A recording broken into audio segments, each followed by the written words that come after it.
I really do think Penn State's defense is a top 2 or 3 defense nationally. They're probably not as good as Georgia. Georgia's defense looks like a freaking NFL defense. But, Georgia aside, I think you can make an argument that any Lions have the best defense in the country. That defense is going to keep them in every game.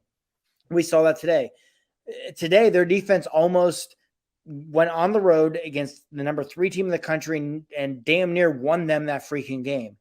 That defense is going to give them a chance in Columbus if the offense is healthy, especially when you look at what Ohio State struggles with defensively. Their linebacker play is very suspect, and Penn State loves to run crossing routes with Parker Washington. They love to get their tight ends in the seam. That's something they could exploit. I think Ohio State's secondary has a lot of questions. I don't think they could cover Jahan Dotson or Keandre Lambert-Smith over a 60-minute period. So if Clifford's healthy, I still think this team can go into Columbus and beat Ohio State. I really do. Largely because I think the things Penn State does well on offense are the things Ohio State's defense struggles to defend. But it all depends on Cliff's health. If we go to Columbus on October 30th and Clifford isn't healthy, I think Penn State could get their freaking doors blown off because I don't think the offense can sustain drives. And as good as this defense is, it'll get worn out. Or, as we saw tonight, they make one blown coverage play and it's the difference in the game. So I still think, like I said, as long as Clifford is healthy, I still firmly believe this team is capable of going to Columbus, beating Ohio State, and getting into the Big Ten championship.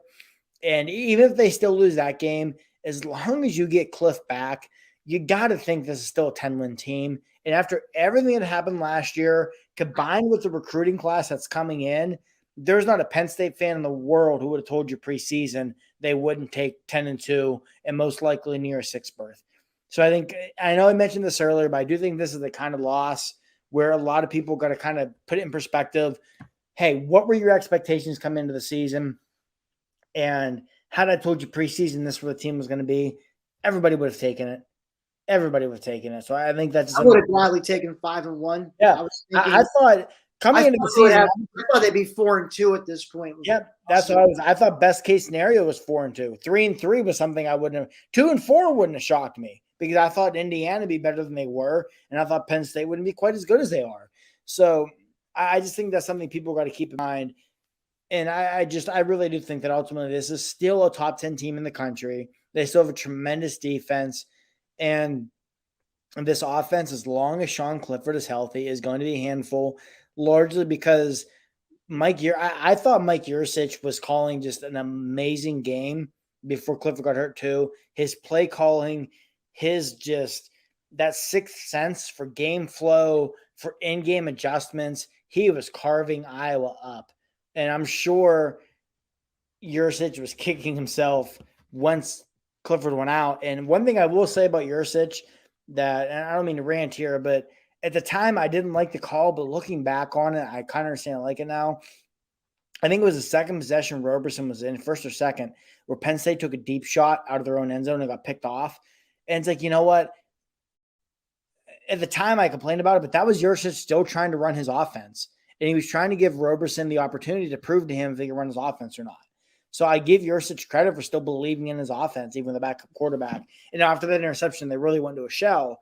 But it's got to be a frustrating game for Mike Yurcich too, where he was just carving up this supposed best defense in the country until his quarterback got hurt.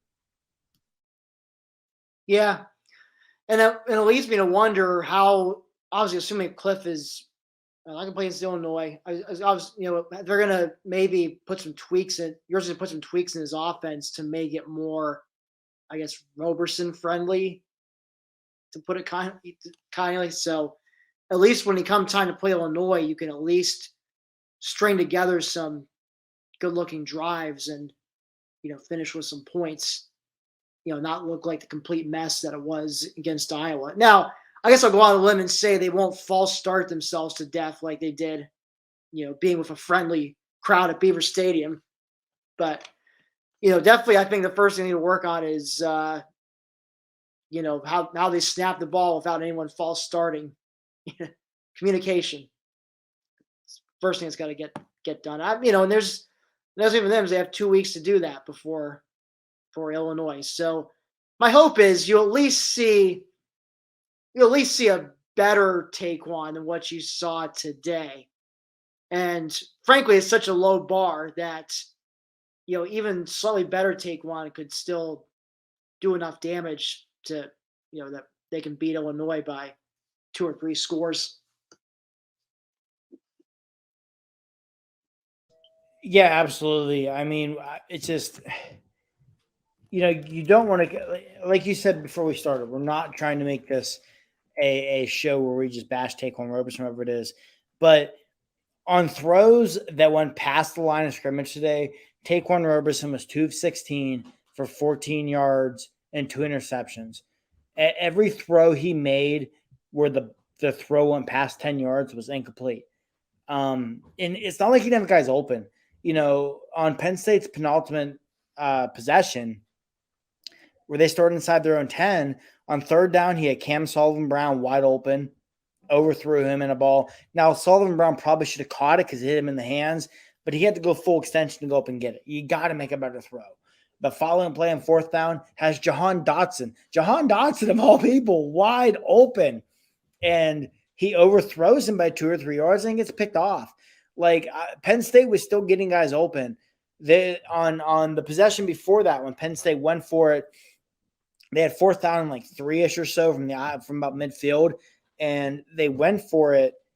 And this is the possession that led to the Iowa game-winning touchdown. There was a fourth down where they ran an RPO, and I don't remember who the receiver was coming across the middle. He was wide open for an easy first down, and he threw the check down to Kevon Lee, and Kevon Lee got dropped after a 1-yard gain on 4th and 3. Guys were open. Roberson made poor reads. He made some poor throws. So I think that the thing you take out of that as a positive is that your offense is still getting receivers open. And like you said, Tim, you have all of this week and all of next week of Roberson working with that first team offense and trying to work some of these kinks out. And again, no knock on Illinois at all. Illinois is very possibly the worst team in the Big Ten. So that's also a good opponent. If this is where this goes, that is a good opponent for Roberson to get his first career start against. And hopefully be able to build up some confidence where, if nothing else, if as the season progresses with Ohio State, Michigan, and Michigan State as 3 of Penn State's last 5 games, if you do need to go to Roberson again, hopefully he's got some confidence and some momentum and things of that nature built up for himself.